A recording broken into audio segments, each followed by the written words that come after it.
हरे कृष्णा। तो सभी का स्वागत है, सभी भक्तों का आज की भगवत गीता क्लास में। शुरू करते हैं श्रीमद् भगवत गीता का यथारूप से अध्याय 7 श्लोक नंबर 2। तो सबसे पहले हम प्रभुपाद जी का मंगलाचरण करते हैं। Okay wait, yes. ओम अज्ञानतिमिरान्धस्य ज्ञानञ्जनशलाकया चक्षुरुन्मीलितं येन तस्मै श्रीगुरुवे नमः। श्रीचैतन्यमनोभीष्टं स्थापितं येन भूतले स्वयं रूपः कदा मह्यं ददाति स्वपदान्तिकम्। वन्देऽहं श्रीगुरु श्रीयुतापदकमलं श्रीगुरून् वैष्णवांश्च श्रीरूपं साग्रजातं सहगणरघुनाथान्वितं तं सजीवम् साधुवेतं सावधूतं परिजनसहितं कृष्ण चैतन्य देवं श्रीराधा कृष्ण पादान् सहगणललिता श्री विशाखान्त विशांच। हे कृष्ण करुणा सिंधु दीनबंधु जगतपते गोपेश गोपिका कांता राधा कांता नमस्तुते। तप्त कांचना गौरांगी राधे वृंदावनेश्वरी वृषभानुसुते देवी प्रणमामि हरिप्रिये। वाञ्छाकल्पतरुभ्यश्च कृपा सिन्धुभ्य एव च पतितानां पावनेभ्यो वैष्णवेभ्यो नमो नमः। जय श्री कृष्णा चैतन्य प्रभु नित्यानंद श्री अद्वैत गदाधर श्रीवासादि गौर भक्तवृंद।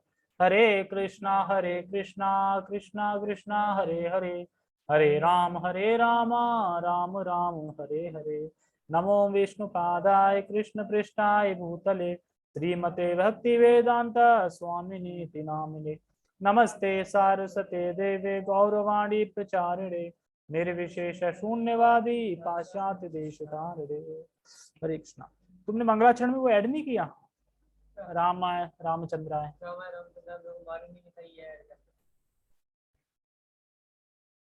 कौन नहीं था तुम्हारे पास? नहीं, भूल गया था ना, ये चीज है, ये वाला श्लोक ऐड करना तो भूल गया था।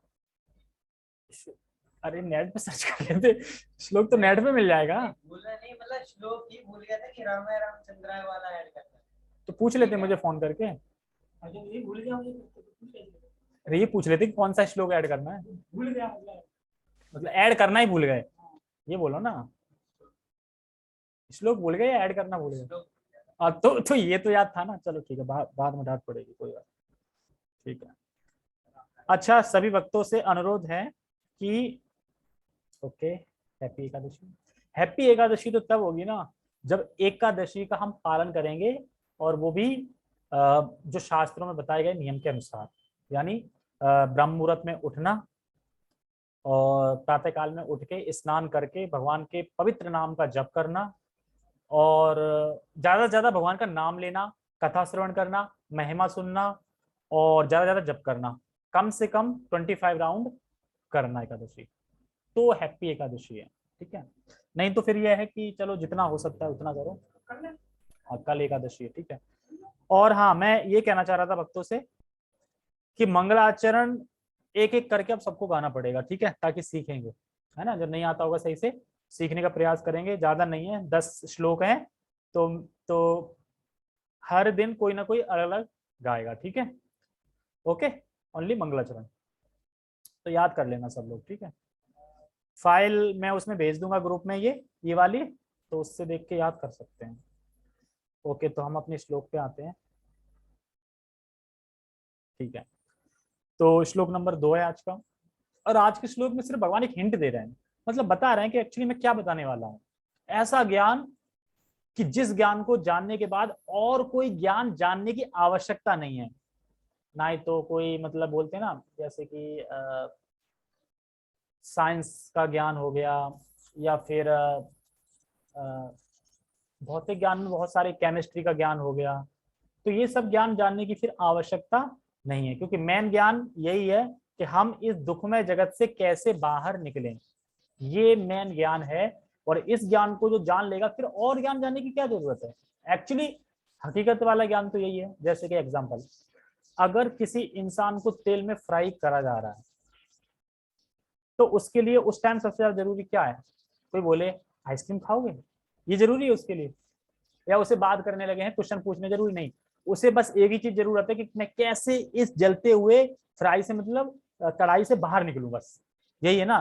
तो ये संसार है, दुखमय है, तो हम कैसे इस संसार से बाहर निकलें, ये ज्ञान है। और यही ज्ञान भगवान इस अध्याय में देंगे, यानी इस अध्याय में जो ज्ञान है बस वो समझ में आ जाए हमें, बस बाकी का ज्ञान समझ में आए या ना आए, पर ये ज्ञान समझ में आ जाए जो इस अध्याय में बताया जाएगा। तो फिर अध्याय शुरू करते हैं, पहले श्लोक पढ़ते हैं। ज्ञानम तेहम सविज्ञानम इदं वच्याम्यशेषतः यज्ञात्वा नेह भूयो अनगज्ञातव्यम् वशिष्यते। ज्ञानं तेहं सविज्ञानम् इदं वच्याम्यशेषतः यज्ञात्वा नेह भूयो अन्यज्ञातव्यम् व्यशिष्यते। ठीक है। ज्ञानम ते अहम, अहम मतलब ते माने तुमको, अहम माने मैं तुमको, तुमको मैं, कहां से आवाज आई, आवाज आई कहीं से नहीं, ठीक है। तुमको मैं इस ज्ञान को दे रहा हूं।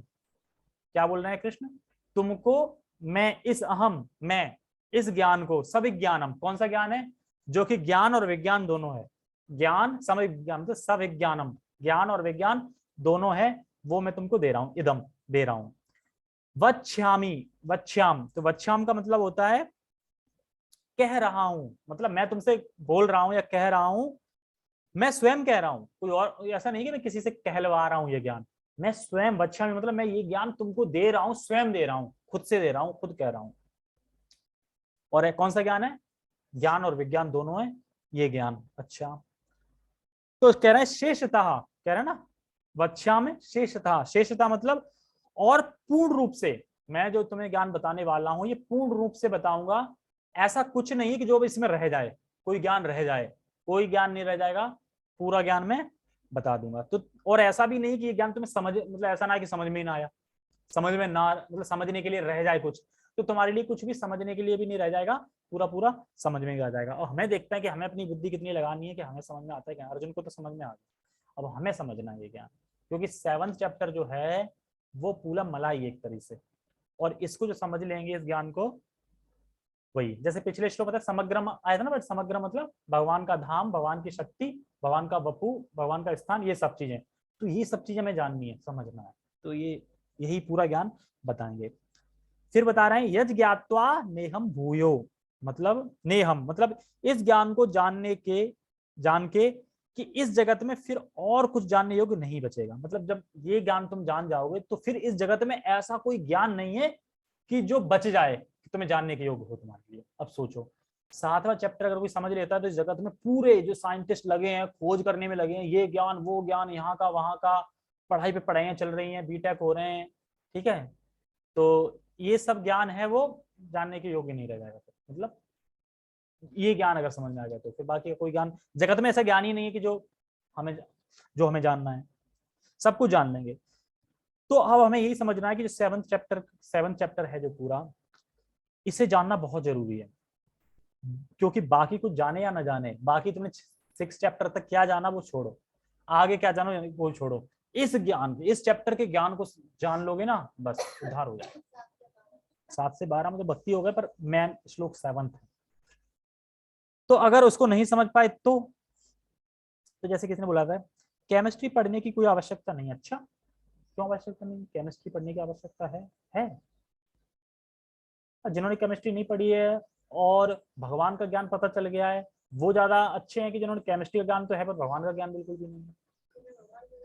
एक्चुअली भगवान का ज्ञान मिल गया तो फिर तो एकदम क्या रहता, हम जो भी ज्ञान ले रहे हैं क्यों ले रहे हैं, ताकि हम सुखी रहें, खुश रहें, इसीलिए तो ले रहे हैं ना। जो भी कोई ज्ञान आजकल हाउ हल्ला जो हुआ है कि ये जान ले, हम वो भी जान लें, कंप्यूटर सीख लें, ये भी पता चल जाए, ये भी, किस लिए, हम संतुष्ट रहें, खुश रहें, और होंगे कभी नहीं, होंगे किससे, ये ज्ञान जानने से हम संतुष्ट हो जाएंगे, तो कौन सा ज्ञान बड़ा हो गया फिर, ये ज्ञान बड़ा हो गया। तो ये यहाँ पे बता रहे हैं कि इस जगत में बाहर निकलने का ज्ञान, ये ज्ञान जानना बहुत जरूरी है कि हम कैसे इस जगत से बाहर निकलें, तो मेन ज्ञान हमें यही जानना है जो आगे बताया जाएगा। क्योंकि इस जगत में दुख ही दुख है। जैसे एग्जांपल दिया मैंने, कढ़ाई में कोई फ्राई हो रहा है, और मुझे भी पानी देना, तो प्यास लग रही है, एक गिलास बनाना। क्या बोलने वाला था मैं, हाँ, क्योंकि हम भी इस जगत में दुखमय है, लेकिन हम इस जगत को दुखमय नहीं देखते, हम सोचते बड़ा सुखमय जगत है। जब भगवान कह रहे दुखा ले हम अशाश्वतम। जैसे आज मैं लेक्चर सुन रहा था तो उसमें बता रहे थे कि अविद्या क्या है। जो चीज दुख के लिए बनी है या जिस चीज में दुख है, हम उस चीज में अगर सुख ढूंढ रहे हैं, ये अविद्या है। होगी ना नॉलेज, मतलब नॉलेज नहीं है हमें, क्योंकि चीज उस चीज में दुख है और हम सुख ढूंढ रहे हैं उसमें, तो अविद्या का। जो चीज नित्य नहीं है और हम सोच रहे हैं वो नित्य है, अविद्या है ये। तो अविद्या इस तरीके की होती है कि जो चीज शुद्ध नहीं है और हम उसे पवित्र मानते हैं, ये अविद्या है। जैसे हमारा शरीर शुद्ध है, पवित्र है नहीं है, लेकिन हम पवित्र मानते हैं। लेकिन अब जब हम भक्ति करने लगते हैं और भगवान हृदय में जाते हैं, तो फिर ये पवित्र हो जाता है। तो पवित्र करने के लिए इसलिए हम नहाते हैं ना 2-2 टाइम। भक्त लोग 2-2 3-3 टाइम नहाते हैं ना। कुछ लोग कहते हैं बड़ा पानी बर्बाद कर रहे हैं, ठीक है, तो उनको हम क्या जवाब दे सकते हैं? कोई ये बोले तुम तो 2-2 टाइम 3 नहाते, तुम पानी सेव करो, आगे चल के पीढ़ी को पानी नहीं मिलेगा, ये वो। तो क्या जवाब देंगे इसका?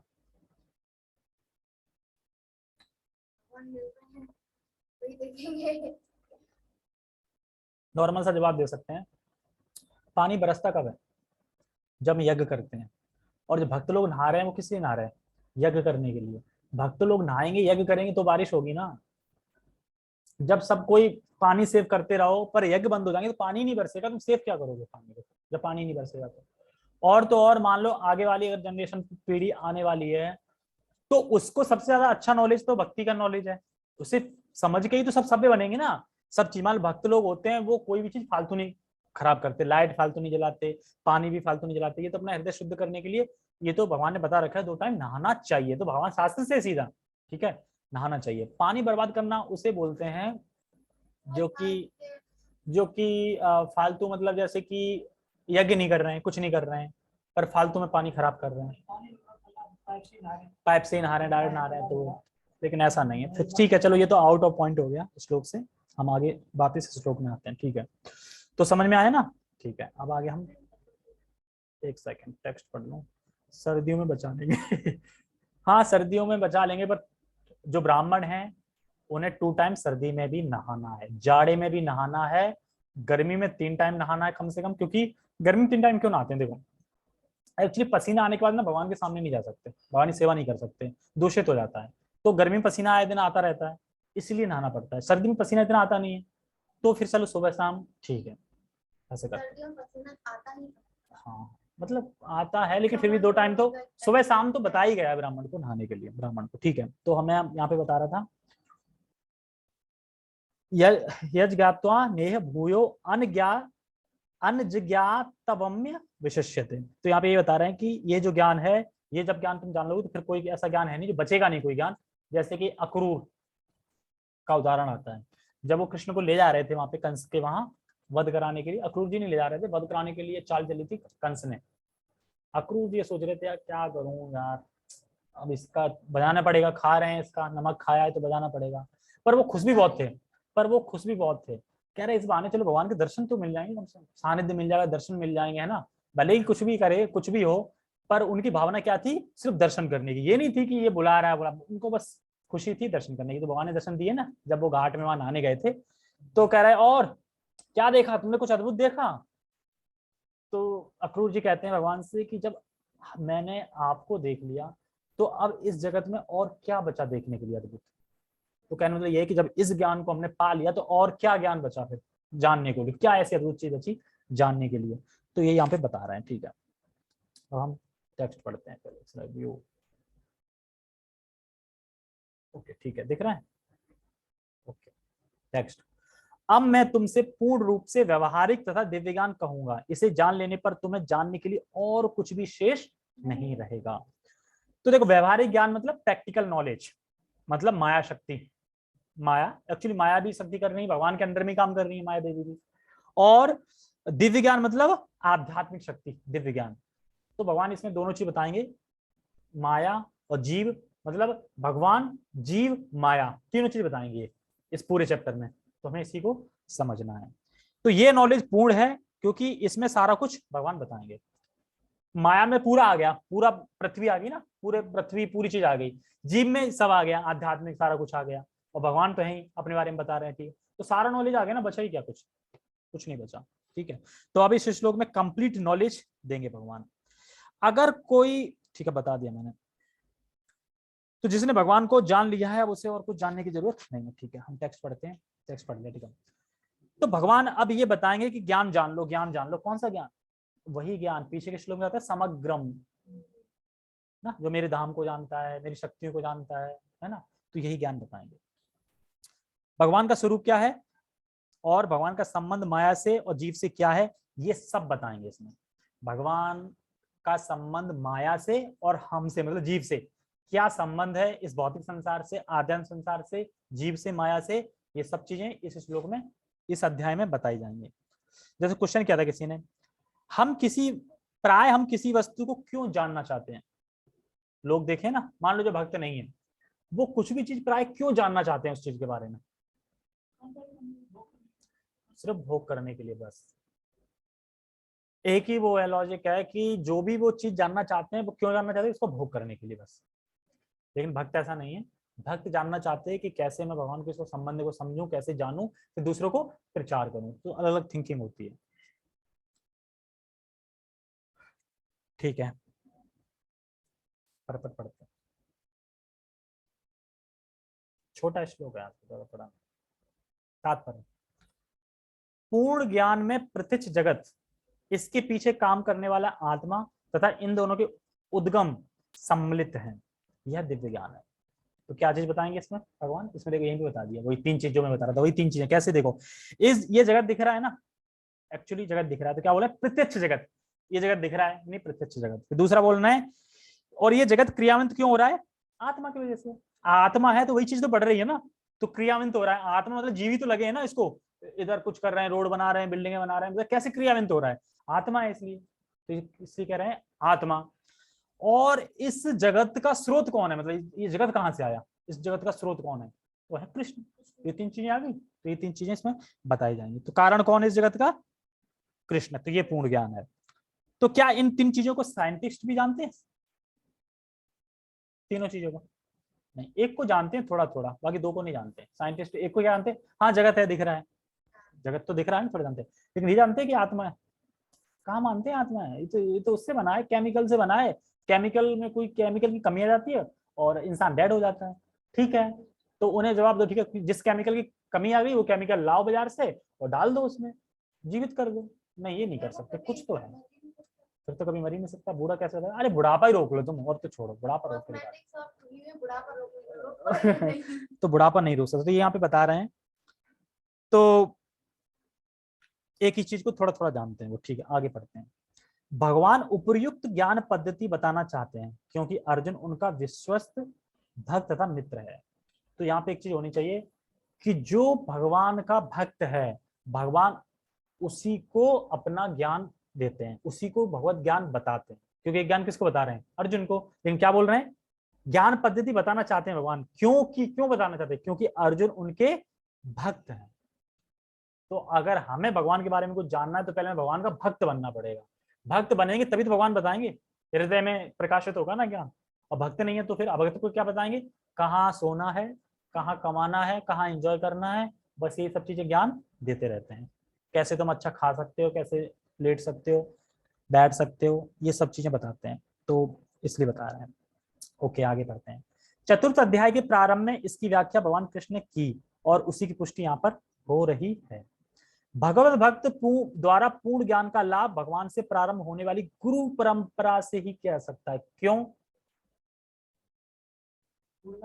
भगवत भक्त द्वारा पूर्ण ज्ञान का लाभ, मतलब पूर्ण ज्ञान मतलब कंप्लीट नॉलेज का लाभ भगवान से प्रारंभ होने वाली गुरु परंपरा से ही किया जा सकता है। क्यों, ये क्वेश्चन है। परंपरा से मतलब सीधा सीधा ज्ञान आएगा ना, जैसा है वैसा ही ज्ञान भगवान ने बताया था, वैसा ही भगवान कोई पूर्ण ज्ञान है, भगवान से पहले तो कोई था नहीं, भगवान ने करी है, हमारे पूर्ण ज्ञान है तो उनके गुरु जो भी आगे, क्योंकि परंपरा से बता रहे हैं, ब्रह्मा से आया ज्ञान, ब्रह्मा से नारद, वेद व्यास, यानी ब्रह्मा को कृष्ण ने ज्ञान दिया। कैसे दिया था,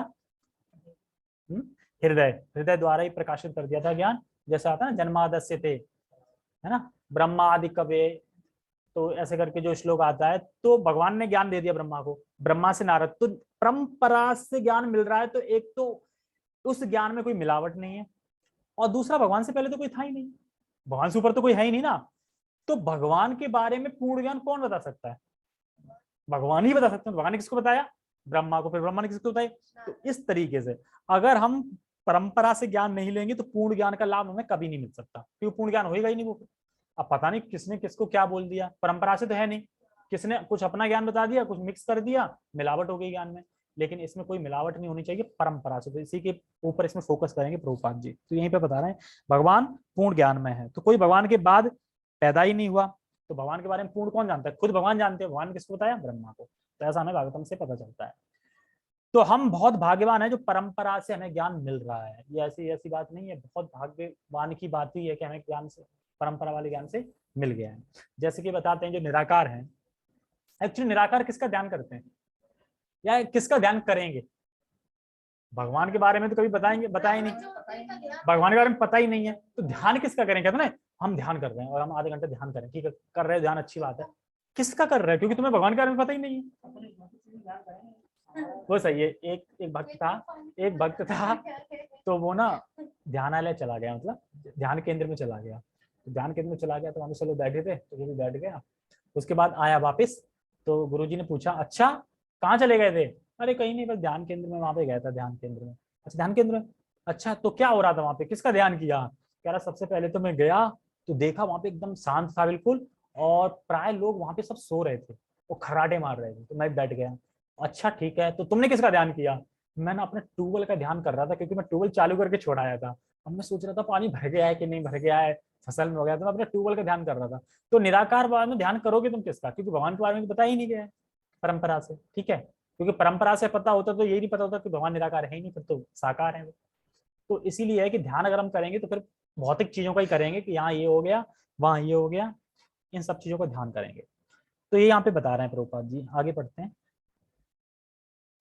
हाँ, अतः मनुष्य को इतना बुद्धिमान तो होना ही चाहिए कि वह समस्त ज्ञान के उद्गम अदगम अदगम को जान सके, जो समस्त कारणों के कारण है और समस्त योगों के ध्यान का एकमात्र लक्ष्य है।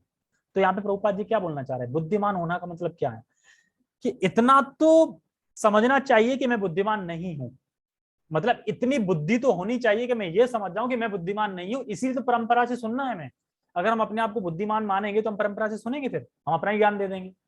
तो प्रभुपाद जी बता रहे हैं कि इतना बुद्धिमान इंसान को होना चाहिए कि वो ये समझे कि मैं बुद्धिमान नहीं हूं, इसलिए मुझे शास्त्रों से ग्रहण करना है, जो शास्त्रों से बताया गया है तो ग्रहण करना। तो जो व्यक्ति परंपरा से ज्ञान स्वीकार करता है वो ये सब बातें नहीं, जो व्यक्ति परंपरा से ज्ञान स्वीकार नहीं करता वो ये सब चीज समझ नहीं पाता। कृष्ण कैसे आए, ठीक है, कैसे ब्रह्म ज्ञान दे दिया, कृष्ण ही कैसे भगवान है। क्योंकि अगर तुम परंपरा से ज्ञान नहीं लोगे तो, या मान लो भाई परंपरा से ज्ञान ले रहे हैं तुम, तो क्या कभी ये डाउट आया है कि कृष्ण के ऊपर भी कोई है? क्योंकि भगवान तो गीता में बोल रहे हैं ना, मेरे परे कोई नहीं है, मुझसे ऊपर कोई नहीं हो। और हमें कैसे पता चलता है? ब्रह्म संहिता से। ब्रह्म संहिता से ब्रह्मा जी क्या कहते हैं? गोविंदम आदि पुरुषम तमाम भजामि। तो वो बोलते हैं ना कि ईश्वर परमा कृष्ण सच्चिदानंद रूपम अनादिर आदिर गोविंदम सर्व कारणम कारणम, तो उनसे ऊपर कोई है नहीं। तो हमें ब्रह्मा के उससे शास्त्र से श्रद्धा होती है और हमें स्वीकार करना है। लेकिन जो परंपरा से ज्ञान नहीं लेगा वो फिर कहाँ से स्वीकार करेगा? तो ये चीज बता रहा है। तो क्या कभी आपको ये लगा कि कृष्ण के पीछे कोई और हो सकता है? नहीं भाई, हमें तो नहीं लगा। कृष्ण सुप्रीम लॉर्ड, उनके पीछे कोई नहीं है, उनके आगे सब है। तो निराकारवादी ध्यान किसे करके बता देना। तो भगवान की शिक्षा को यथावत स्वीकार करके दूसरों को देना, यही हमारा साधन है ना। भक्ति कैसे करें? भक्ति का साधन क्या है? कैसे, कौन साधन लेते? साधन क्या लेना है? शास्त्रों से स्वीकार करें और यथावत दूसरों को प्रचार करें, यही साधन है भक्ति का। यही करना है मतलब, सुनना है सुनाना है, सुनना है सुनना है, श्रवण कीर्तन श्रवण कीर्तन, यही हमें करना है। मतलब सुनो और फिर कीर्तन करो, सुनो और फिर कीर्तन करो, ठीक है। आगे बढ़ते हैं। जब समस्त कारणों के कारण का पता चल जाता है तो सभी ज्ञेय वस्तुएं ज्ञात हो जाती हैं। ज्ञेय वस्तुएं मतलब होता है कि जो वस्तु, अर्थात जिन्हें जाना जाना चाहिए, मतलब जिन वस्तुओं को जाना जाना चाहिए उन्हें तुम समझ जाते हो, और उन वस्तुओं का संबंध भगवान से कैसे वो भी समझ में आ जाता है। तो इसीलिए बोल रहे हैं ज्ञेय वस्तुओं का ज्ञान हो जाता है। वस्तु ज्ञेय मतलब वस्तु होती है ना, जैसे ज्ञान ज्ञेय ज्ञाता, ज्ञेय वस्तु हो गई। तो वस्तु का मतलब बता रहा है कि कौन सी वस्तु को जाना जाता है, मतलब जो भक्ति के उपयोग में वस्तु है उसको जाना जाता है, मतलब उसको तुम जान जाओगे, और उस वस्तु का भगवान से संबंध कैसे वो भी तुम जान जाओगे। तो ये सारी चीजें तुम जान जाओगे, ये बता रहा है। ठीक है, जब समस्त कारणों के कारण का पता चल जाता है, ठीक है पढ़ लिया, और कुछ भी अज्ञे, अज्ञे मतलब ऐसा नहीं कि कुछ भी जानने के लिए रह जाए, तो अगर फिर कुछ भी जानने, सारी वस्तुओं को तुमने जान लिया है कि कैसे हम भगवान से संबंधित, कैसे भगवान के मतलब के लिए कैसे उपयोग कर सकते हैं, ये सब चीज तुमने जान ली है। तो और कुछ भी आगे, हाँ, और कुछ भी आगे नहीं रह जाता। वेदों का मुंडक उपनिषद कहना है, क्या कहना है मुंडक उपनिषद का? कस्मिन भवतो विज्ञाते सर्वमिदं विज्ञात भवति। तो इसमें ये बता रहे हैं प्रभुपाद जी कि जो भवती, कहाँ है भगवो? अच्छा भगवो, हाँ, भगवो विज्ञाते सर्वमिदं विज्ञातम भवति। ठीक है, तो इसमें प्रभुपाद जी बता रहे हैं जो कोई भगवान को समझता है वह सब कुछ समझ जाता है। अच्छा, तो गुरु तो सब कुछ भगवान को समझ रखे हैं, तो किसी प्रभुपाद जी ने बोल दिया अच्छा तो गुरु क्या सब जानता है, सारी नॉलेज होती है गुरु को? बिल्कुल ठीक है। तो ये जो जो उन्होंने पूछा, जो एम्पायर स्टेट बिल्डिंग है ना, जो एम्पायर स्टेट बिल्डिंग है जो, उसमें कितने दरवाजे हैं? तो कह रहा है कि मरीग मृक्षाम, क्या बोलते हैं, मरीग मृग मृक्षा में कितना पानी है, ये जान के तुम क्या करोगे? वहां पे कोई पानी है नहीं, पर हमें दिखता है पानी। तो कितनी वहां पे गेट हैं, कितने खिड़की है, जो भी पूछा था कितनी खिड़कियां हैं, ये जान के तुम कर क्या लोगे? क्या इससे तुम्हें भगवत धाम मिल जाएगा? नहीं। तो गुरु को सब आता है, सबका मतलब है कि उन्हें ये सब आता है कि तुम कैसे इस जगत से बाहर निकल सकते हो, कैसे तुम भगवान की भक्ति ज्यादा कर सकते हो जल्दी, कैसे तुम उन्नति कर सकते हो, कैसे अपराधों से बच सकते हो, ये सारा ज्ञान गुरु को आता है। तो ये ज्ञान बता रहे हैं। अब खिड़की 10 हो चाहे 100 हो, उससे क्या फर्क पड़ रहा है? ऐसा तो नहीं कि तुमने गिन ली 100 है तो यमराज कहेंगे हाँ तुमने खिड़की गिनी थी इसलिए तुम्हें स्वर्ग मिलेगा, भगवान का धाम मिलेगा, वो तो मिलने वाला नहीं है। तो इसलिए जिसने ये समझ लिया है वो सब समझ लिया उसने। तो अब तीसरे श्लोक से ज्ञान देना स्टार्ट करेंगे, और स्टार्टिंग कैसे होगी? हजारों में करोड़ों में कोई विरला होता है जो मेरी भक्ति करता है। देखता ना कितने लोग लगे हैं, ढिचके ढाऊं इस दुनिया, मतलब इसे भीड़ भरी संसार में, कोई कोई आता है ना जानने के लिए भवानी। तो कोई ऐरा गहरा, कोई नत्थु गहरा आता है, तो उसके बारे में फिर अगले श्लोक में बता। वो श्लोक वो इस्कॉन में आ गया तो जान पाएगा, कहीं और चला गया तो वो फिर वो भटक नहीं जाएगा, वो फिर और अंधकार में फंस जाएगा, किसी गैर परंपरा में आ गया तो और अंधकार में वो फंस जाएगा फिर। हाँ ठीक है, चलो फिर ओके, ठीक है फिर सो स्टॉप।